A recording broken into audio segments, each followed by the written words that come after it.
خواہ وہ انفرادی ہو یا اجتماعی ہو، اس کا احترام واجب ہے۔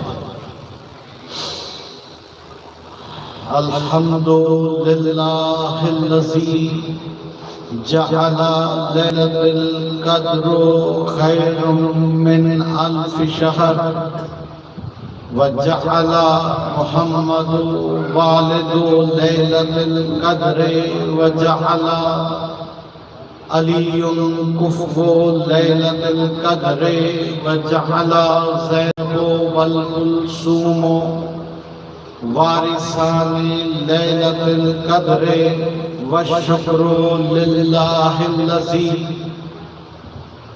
جعلنا من اہل فیوضات لیلۃ القدر۔ اما بعد فقد قال اللہ تبارک و تعالی خالق لیلۃ القدر فی الکتاب القدر نزلہ علی قلب والد لیلۃ القدر من مشکات لیلۃ القدر فی لیلۃ القدر۔ بسم اللہ الرحمن الرحیم۔ والذین کفروا وصدوا عن سبیل اللہ اضل اعمالهم۔ صلوات۔ نعرہ تکبیر، نعرہ تکبیر، نعرہ رسالت، نعرہ رسالت۔ سنت رسول مانتے ہوئے اور غدیر کی روایت کو قائم رکھتے ہوئے ہاتھ بلند کر کے نعرہ حیدری، نعرہ حیدری، حسینیت، حسینیت، یزیدیت، یزیدیت، بر محمد و آل محمد بلند تر صلوات۔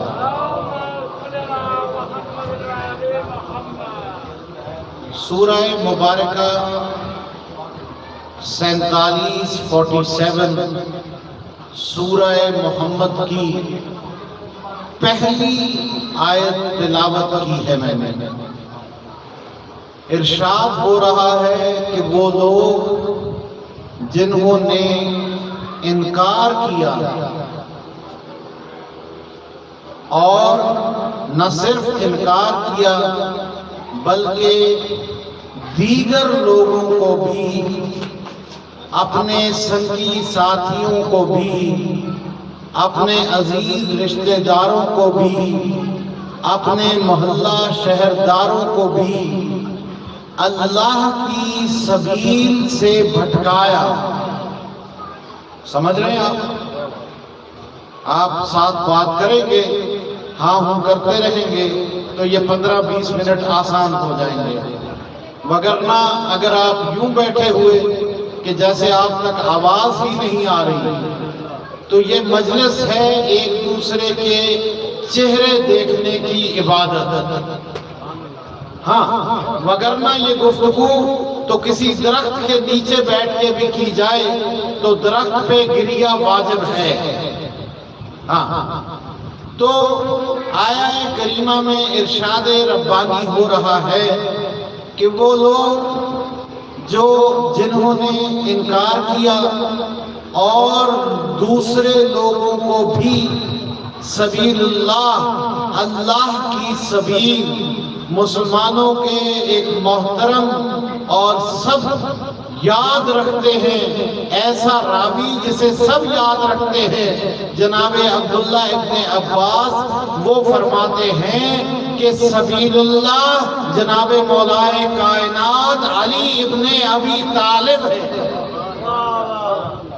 تو اب ذرا ترجمہ کیجئے کہ وہ لوگ جنہوں نے لوگوں کو یعنی خود بھی انکار کیا اور دیگر لوگوں کو بھی علی کے پاس جانے سے روکا، یعنی علی کے راستے سے بھٹکایا، تو پھر اللہ اعمالہم، ایسے لوگوں کے اعمال اکارت کر دیے جائیں گے۔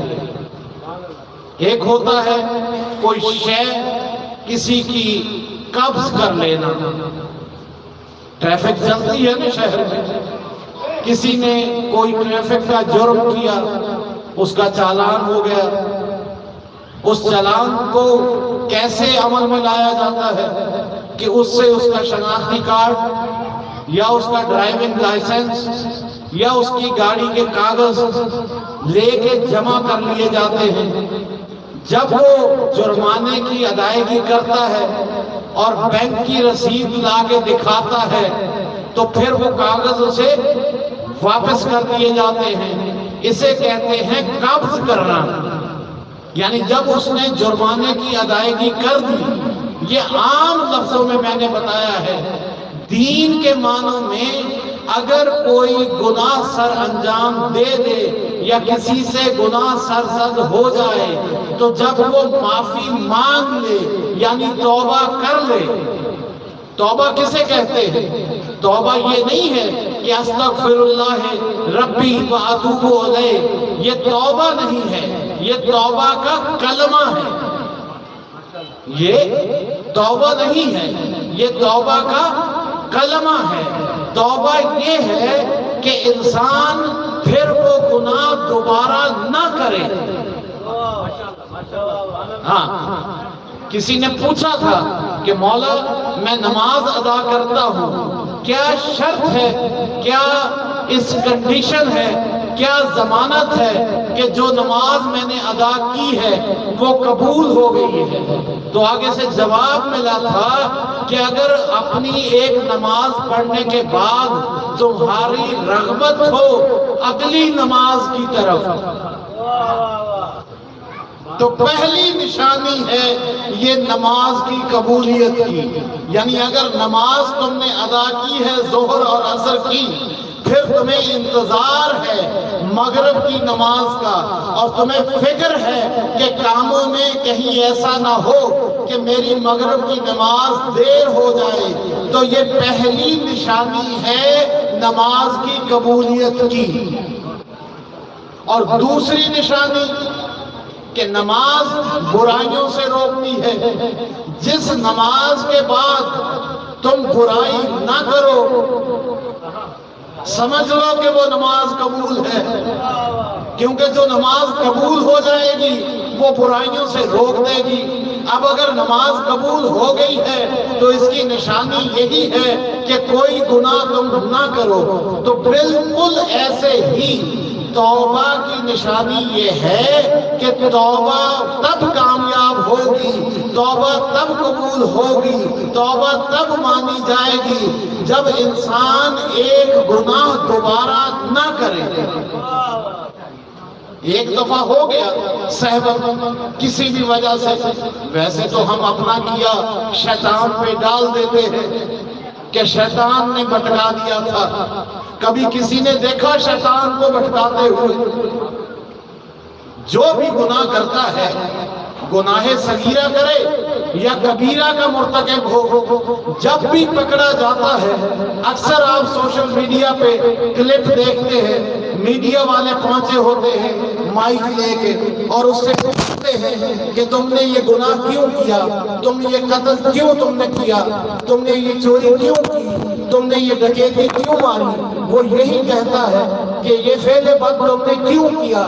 وہ یہی کہتا ہے کہ مجھے شیطان نے بھٹکا دیا تھا۔ کسی سے پوچھو کہ نماز کا وقت گزرا تم مسجد نہیں آئے، کہنے لگے شیطان نے بلا دیا تھا، شیطان نے کاموں میں لگا دیا تھا۔ ایسا ہی ہے نا، یہی جواب ملتا ہے۔ مجھے یہ بتائیں اس کائنات کی آبادی کتنی ہے؟ کم از کم 8 ارب۔ اس 8 ارب میں ایک محتاط اندازے کے مطابق اس 8 ارب میں 2 ارب سنی شیعہ مسلمان بستے ہیں۔ کوئی 50